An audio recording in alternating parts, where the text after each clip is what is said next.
Assalamualaikum қазақ елі, қайырлы күн. Мен Әбдіманапов Мейірхан. Бүгінгі эфирімді бүгін Бәсе каналында шыққан Әлібек Әділбекұлының Қасым Жомарт Тоқаевты Гага сотына тарту жөнінде үндеу шығыпты, бейне үндеуі. Сол жайлы маған бірнеше адам хабарласты. Сіз осы Тоқаевты айыптап жүруші едіңіз, сіз неге соны осындай неге кіріспейсіз дейді ғой. Оны Гага сотына тарту керек екен ғой деп. Мен сол жайлы түсіндірме беріп өткім келеді. Ешқандай сот, халықаралық сотта, Қазақстанның соты да Тоқаевты қылмыстық жауапқа тартуға несі жоқ, былайша айтқанда құзыреті жоқ, полномочиялары жоқ. Онда президенттік тиіспеушілік, президенттік иммунитеті бар. Ол президент болып тұрғанда оған ешқандай қылмыстық іс қозғалмайды. Бірде-бір прокурор, тергеуші болсын, олардың ешқайсы оны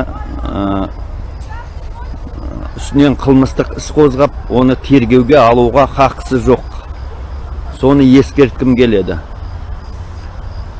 Ол президенттік, ол айтады ғой, ол заңсыз президент деп.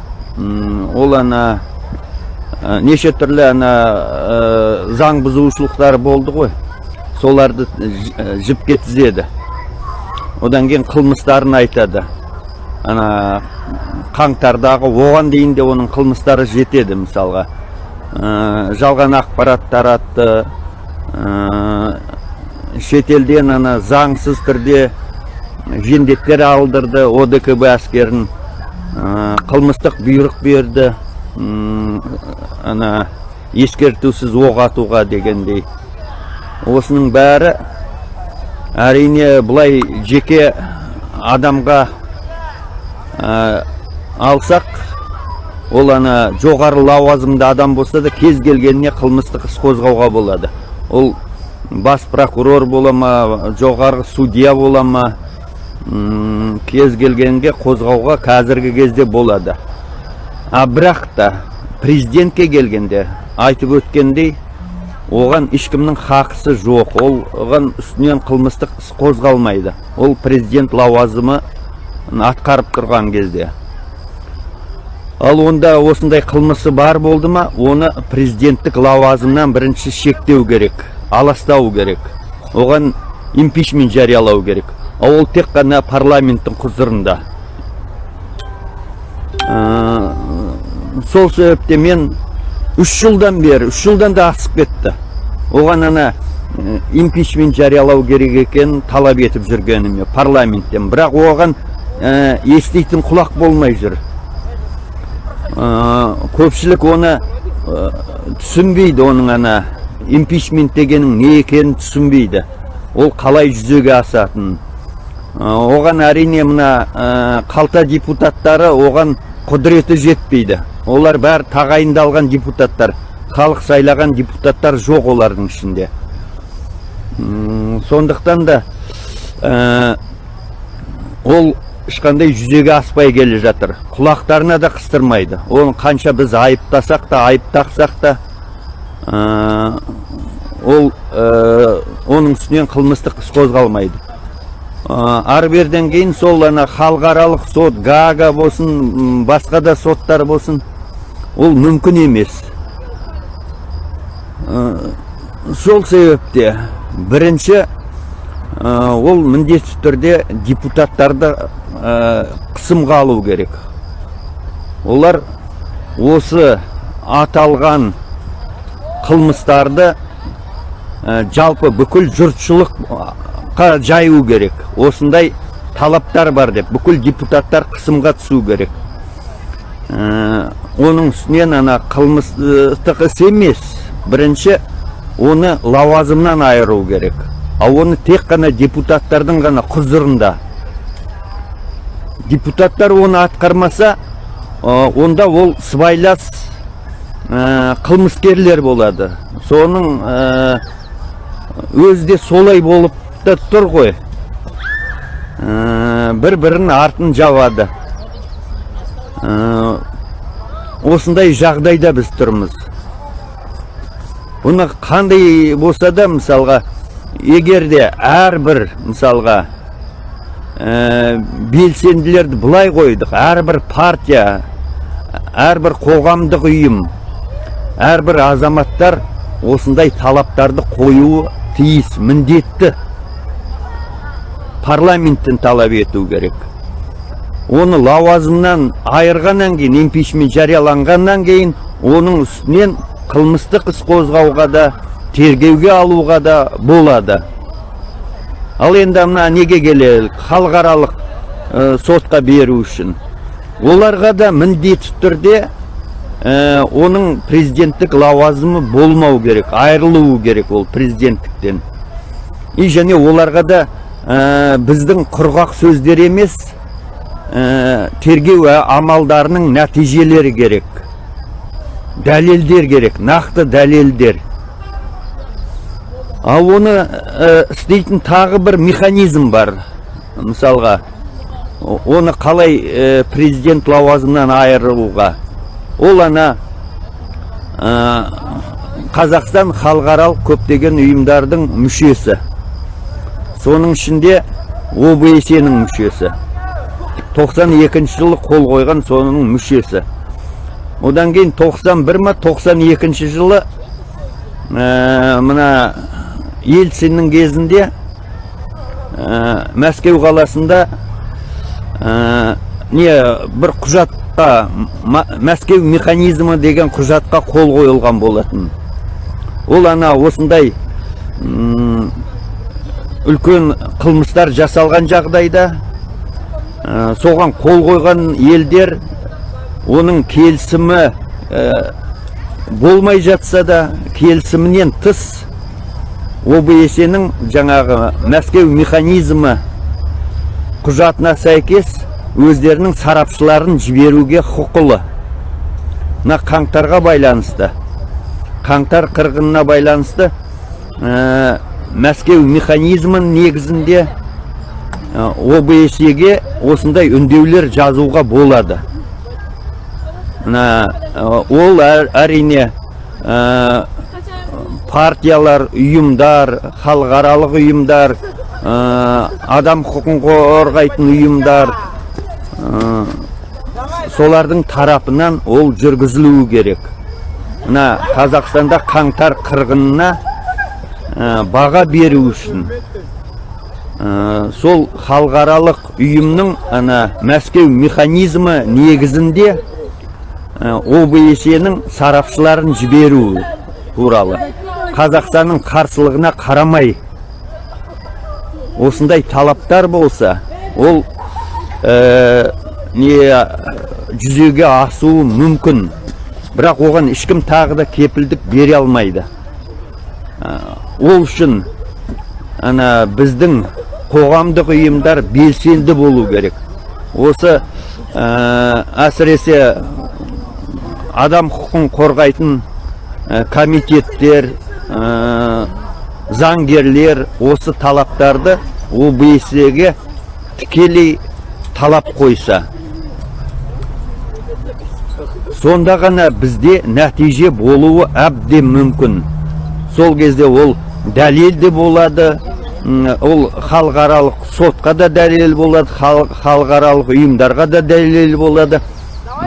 Сот, прокуратура, тергеуші солардың бәріне дәлел болады.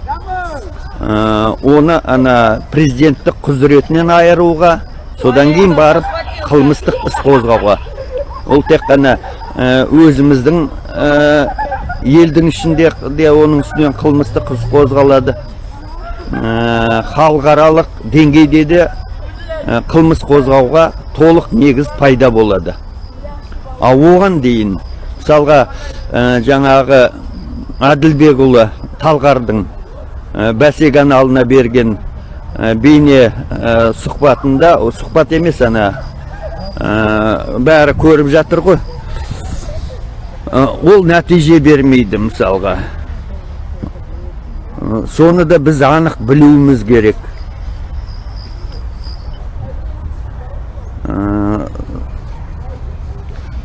Олар ешқашан мысалға, ол біз куәміз мысалға. Біздің ол сөзге үйінде қалады. Біз айыптаймыз. Бірақ оларға құжат керек. Нақты құжаттар. Ол үшін жалғыз Тоқаев тергелу емес, бүкіл сол кездегі билікте отырған Совбез дейді ғой, Совет Безопасности, соның мүшелерінің бәрі тергеуге алыну керек. Қалай болды, қандай шешімдер қалай қабылданды, кім қарсы болды. Сол кезде қылмыстық бұйрықты берген Тоқаев мысалға,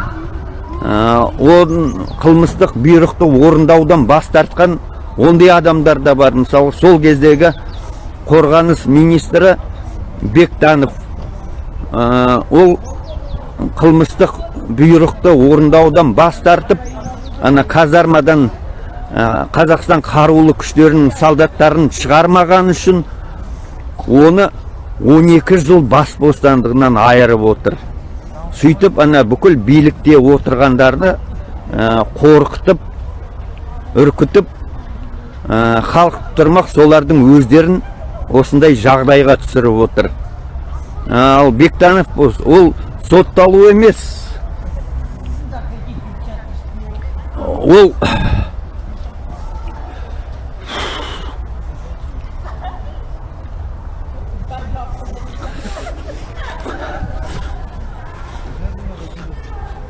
Ол марапатталу керек.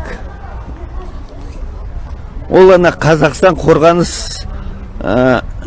министрлігінің абыройын сақтап қалған адам. Ал жендеттік рөл атқарған, сол кездегі ішкі әскерді басқарып отырған, ұлттық ұлан дейтін, национальный гвардия дейтін Руслан Жақсылықов, әскерилер дейді ғой. Негізінде сонда барлық сондай әскерилердің осындай оқ атып, жендеттік рөл атқарған ОДКБ әскерінен басқа. Сол ішкі әскерлері, ұлттық ұлан, оның бас қолбасшысы болған сол Руслан Жақсылықов. Сол ісі үшін оны қазір қорғаныс министрі қылып тағайындап отыр. Руслан Жақсылықовты тергеуге алу керек, қамауға алыну керек. Ол Тоқаевтан бастап осындай жендеттердің бәрі ол үшін міндетті түрде барлығы Тоқаевқа келіп тіреледі. Тоқаевқа импичмент жариялауды талап ете беру керек. Ал болмаған жағдайда оның тағы да бір жолы бар. Ол күштік құрылымдар бар бізде. Оларда да риза еместер көп, бірақ ашық айтуға бәрінің жүректері дауаламайды. Құдіреті жетпейді. Солар естерін жиып, оны биліктен тайдыру, ол да бір жол. Екінші жолдың бірі сол. Биліктен тайдырып, уақытша өкімет құрып, оны ары берден кейін біріккен оппозициялық күштердің өкілдеріне тапсырып,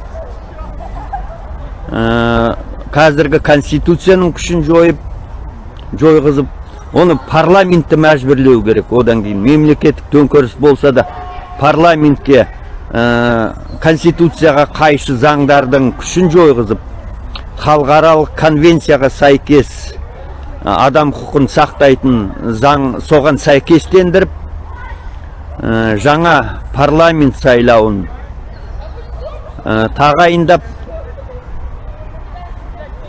сол сайлау өте сап, олар өздерінің өкілдігін тоқтату керек. Сонда ол легитимдігін сақтайды Қазақстан. Бейберекетсіздік болмайды. Ал ондайға бармаған жағдайда халықта бірақ амал қалады. Ол тағы да бір күні, оны дәл қай күні болатын ешкім біле алмайды. Қаңтардағыдай тағы халық көтеріліп, билікті төңкеріп тастау ол да халықтың конституциялық құқы. Осы үш жолдың қайсын халықтан қазір мемлекет басында отырғандар, парламенттер, күштік құрылымдар өкілдері қай жолды таңдайды, солардың құзыретінде болып отыр. Солардың ертеңгі күні олардан да сұраныс болады. Депутаттар импичмент жарияламаса, олар ертеңгі күні түгелдей дерлік люстрацияға ілігеді. Қара жұмыстан басқаға жарамайды. Егер ол артында онда да қылмыстық істері жоқ болған жағдайда, қылмысты іске қатысы барлар, олардың үстінен қылмыстық іс қозғалады. Осыны да олардың есіне салып тұру керек. Сол енді мына Гага сотына бергеннен нәтиже шықпайды. Ол тек қана халықты бір кішкене болса да әрине есін жиғызады, дүр сілкіндіреді. Қалай айтушы еді, резонанс туғызады, одан аса алмайды басқа. Ал ең үлкен не, сол бәріміз жабылып жатып импичмент талап етуіміз керек депутаттардан. Болмаса күштік құрылымдарды да түрткілей беру керек. Олар да қалыс қалмау керек. Олар өздері ұйымдастыра ма, депутаттарды соған мәжбүрлей ма олар да импичментке.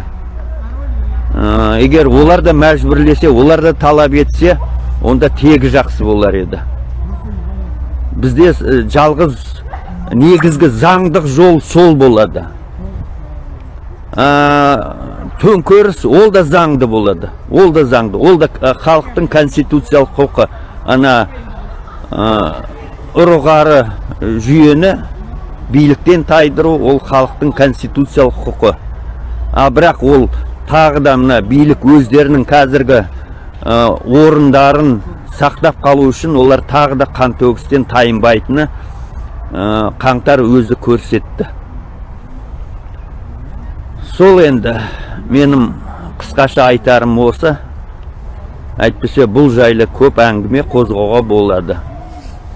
Қош сау болыңыздар, комментарий жазыңыздар, лайктарыңызды қойыңыздар, таратыңыздар, тағы таратыңыздар. Әйтпесе мені жиі Facebook группаларға тарата бастасам, бұғаттап тастап жатады. 5-6 күн, бір апта, бір сағат, 2 тәулік сондайға таратуға мүмкіндік бермейді. Со таратыңыздар, группаларға да таратыңыздар. Тоқаевқа импичментті көтере берелік. Онсыз біз алға жылжи алмаймыз. Қош сау болыңыздар. Эфирде кездескенше.